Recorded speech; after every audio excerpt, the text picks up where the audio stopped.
Hi everyone, welcome back to How We Homeschool.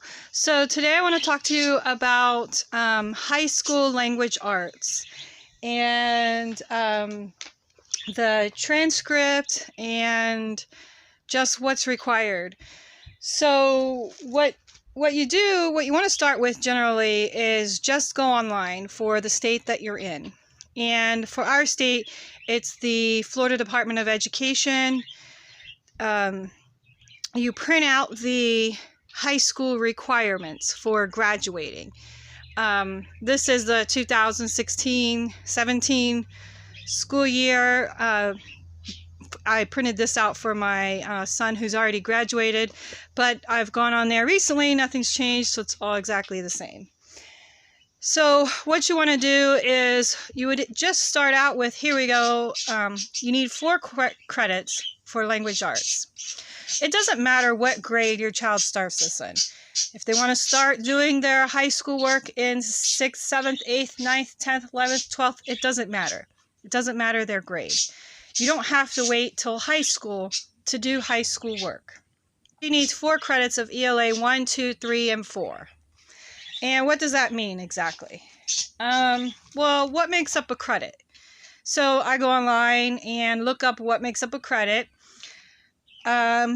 For what makes up a high school credit, at least for the state of Florida, this might be different in your state, is if your child completes a high school level text by a reputable publisher in an academic course, math, science, English, history, and foreign language, consider the material covered to be 1 credit.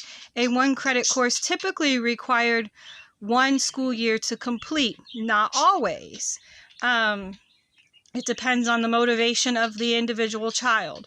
1 credit is approximately 120 to 180 hours of work. So that could be a textbook, real life experience, volunteer hours, labs, attending classes or lectures. So all of that counts and there's more than just what I have written down there, but all of that counts towards a credit. So my child is doing an elective cooking class where we meet up weekly with a friend of hers, and they learn to cook different recipes. So for English language arts, what I've done with my first child and what I'll most likely do with my second child, we've already completed 1.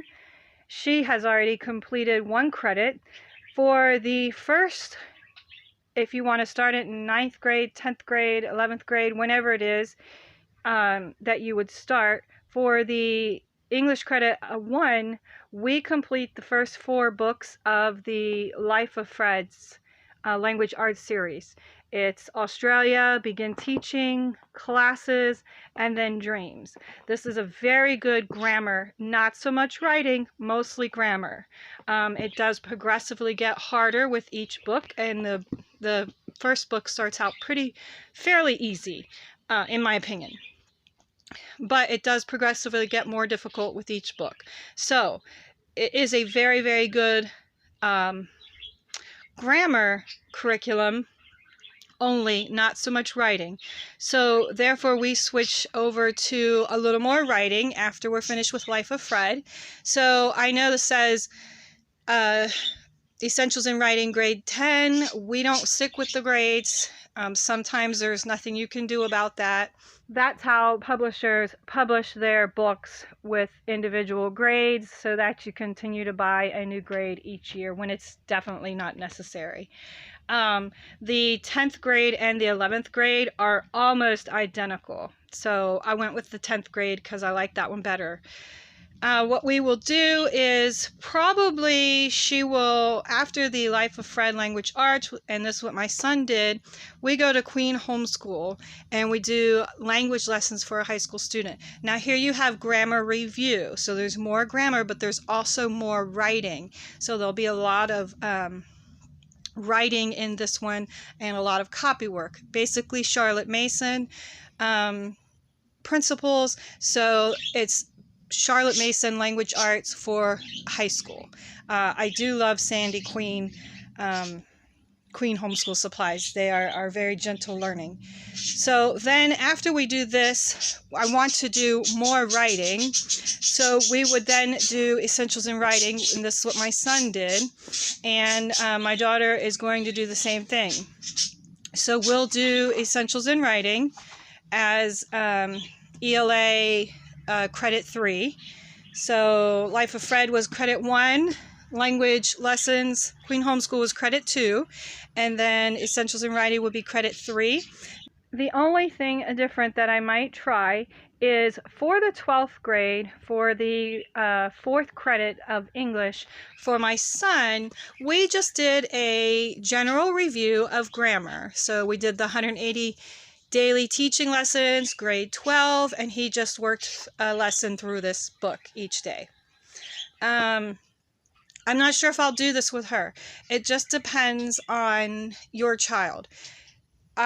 She's not so much into the grammar. She understands the basics and will continue to work on the basics, but she's more creative and she wants to write. So what I think I'll do when we get there, cross that bridge when we get there, but this is available to her if we decide to do that, is I'll probably go with language lessons for the high school child, volume 2 for Queen Homeschools. I'm not exactly sure what all is involved in volume 2, but I probably will end up doing that versus this for her. Not sure.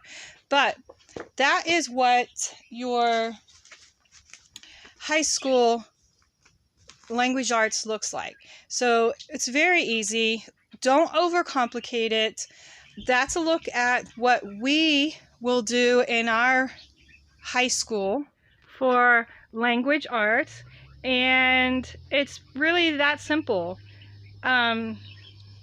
You want to give your child more freedom as they get older to explore their own creative interests. You want to really just stick with the basics of what is required for you to issue them a high school diploma. So I hope this video was informative, and if you have any questions, just leave a comment below and have a good day. Bye.